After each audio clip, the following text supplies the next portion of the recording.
So hello, what's up mga ka-lifestyle, magandang araw sa ating lahat. Welcome back again sa ating channel, Marco Lifestyle. So for today's video, let's talk about online reading application. Let's talk about Juanhan and then Kasyalo. Natutuwa ako na naiinis mga ka-lifestyle. Kasi itong si Juanhan, di ba, siniraan ko na ito lahat-lahat. And then maraming mga negative comments ako na-receive about sa Juanhan. Dahil lately lang, panay tawag sa akin, panay offer, ng magandang offer na pwede daw 10k pataas yung ma-receive ko pag nag-apply ako ulit, no? Hindi ko alam, nakalimutan ko na kung nakailang reloan ako dito eh.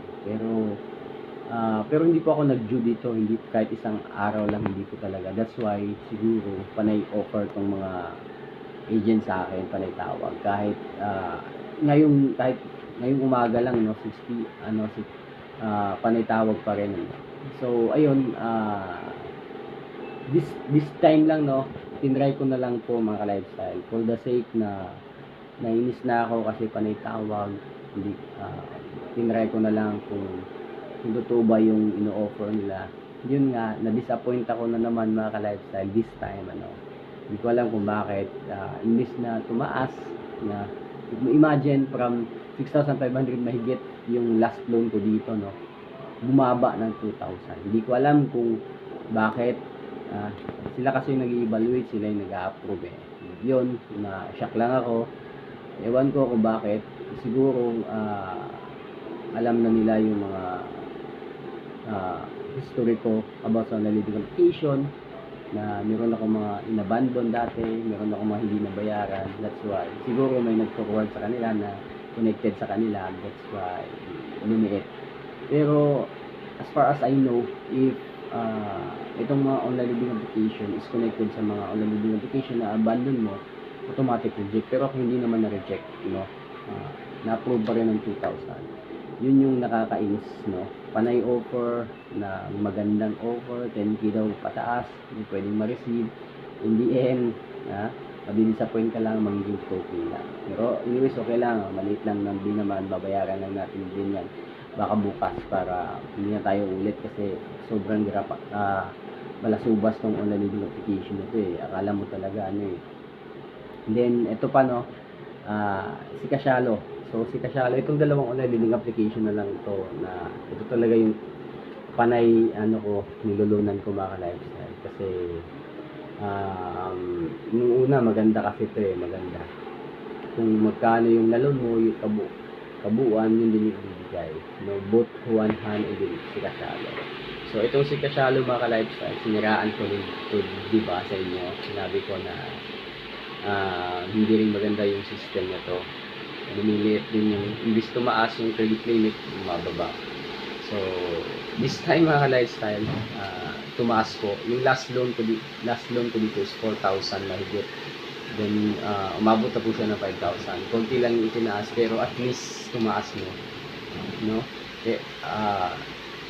Yung last loan ko pala dito 1,000 na lang, 7. From 4,000 bumaba 1,000, ngayon tumaas na naman ng 5,000. Yun yung takbo ng ola na to. Hindi natin alam kung bakit nagkakaganon. Pero anyways mga lifestyle, kahit pa paano itong dalawang online reading application na to, mas malaki talaga rin naman yung naitutulong sa akin, natatakbuhan ko talaga.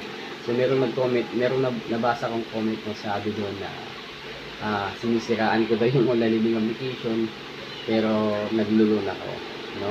Actually mga ka-lifestyle, ginagawa ko lang po ito, naglulun, tinatry ko lang po talaga kung nagbabago naman talaga yung loan, kung gaan. Actually, semi-review yung tawag dito, no? Semi-review, para at least kahit paano ma-share ko sa inyo yung gaya nito, diba? Sabi ko, pabago-bago yung system, lumiliit, tumataas, bumababa yung credit limit. Yun yung posibleng mangyari mga ka-lifestyle pag nag-loan kayo sa dalawang online reading application na to. And then itong si Juanhan kasi, yung mga endorser dito, yung mga promoter dito is mga bigatin, mga celebrities, no? Kaya hindi mo lubos akalain na mga haras to.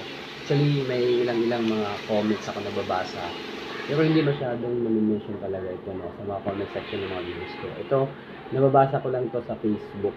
sa mga page, yung mga biktima ng online gamification, na involve si Juan Han, Gaya rin ng gaya rin ng na-experience ko, ganun din sila, meron ako na basa from 11,000, bumaba ng 3,000, then si Kachalo from 1,000, basta paiba-iba yung ano nito, hindi natin alam.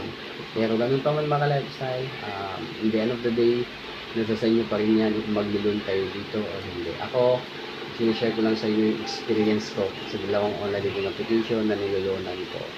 Hindi na sana ako maglulun sa Juan Han Kaya nakukulitan lang po talaga ako dahil panay tawag mga lifestyle. So that's why, na-shock na lang ako, hindi tumaas, maganda yung offer. Kahit hindi ko na ipakita yung mga text, yung screenshot kasi ganun din naman mga lifestyle na ano lang, pampagulo lang sa inyo, So yun, mas maganda talaga if pag-isipan nyo ng mabuti if maglulun kayo or hindi, kasi para, especially yung mga matatagal na naglulun, nakakailang na rin na, mag-ingat po kayo kasi especially if hindi lang isa yung loan mo, meron kang mga ibang online dating application na madalas mag-due, kasi posibleng magbago talaga yung credit limit. Imbes tumaas, bumaba. Especially if yung pang-reload mo, yung pang-fully paid mo, is inutang mo lang din. Naku, mahirap yun. Naka-experience ako ng ganun mga ka-lifestyle, kasi nangutang ako ng ipagpa-fully paid ko, mahigit 10,000 pesos, and then suddenly, pag-reloan ko, lumiit. So, kumbaga, nanghanap na naman ako ng pangtapal para ipangbayad ko dun sa inutangan ko. Yun yung mga scenario na palagi kong na-experience dati mga ka-lifestyle sa mga online dating application na to. Hindi po sila consistent, when it comes sa pagpapaloan. Nagbabago-bago.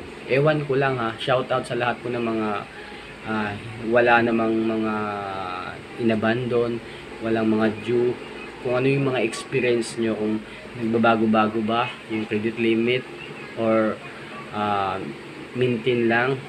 So shoutout po, paki-comment down below kung ano yung mga na-experience nyo sa Juan Han and din sa Kachalo,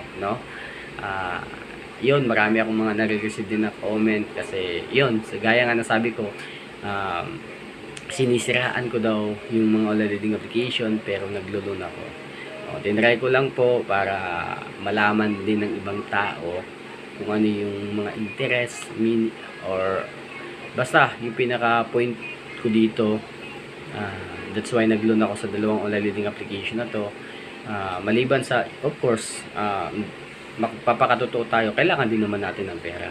Then aside doon, malalaman din natin kung magkano yung mga hidden charges, penalty, hindi po ako sure masyado if magkano yung nag-due, magkano yung ipapataw nila penalty, but then mga ka-lifestyle, pasensya na if yung mga nagtatanong, mga nagme-message sa atin, nagre-reach out through messenger, if medyo hindi ko masyadong nare-reply yung iba, pasensya na, pero pangako po mga ka-lifestyle, babasa isa-sign ko po yan, share ko sa inyo, mag-message po ako sa inyo para gumaan din yung kalooban nyo kahit pa paano, So again, kung meron kang problema sa online dating application, tama itong channel na napasukan nyo mga ka-lifestyle. Stay tuned lang po always. If bago ka pa lang sa akin channel, napadaan ka lang, please consider subscribing, and then pakihit na rin yung notification bell nang again ma-notify po kayo sa susunod na mga interesting video na i-upload po natin, especially about online lending application.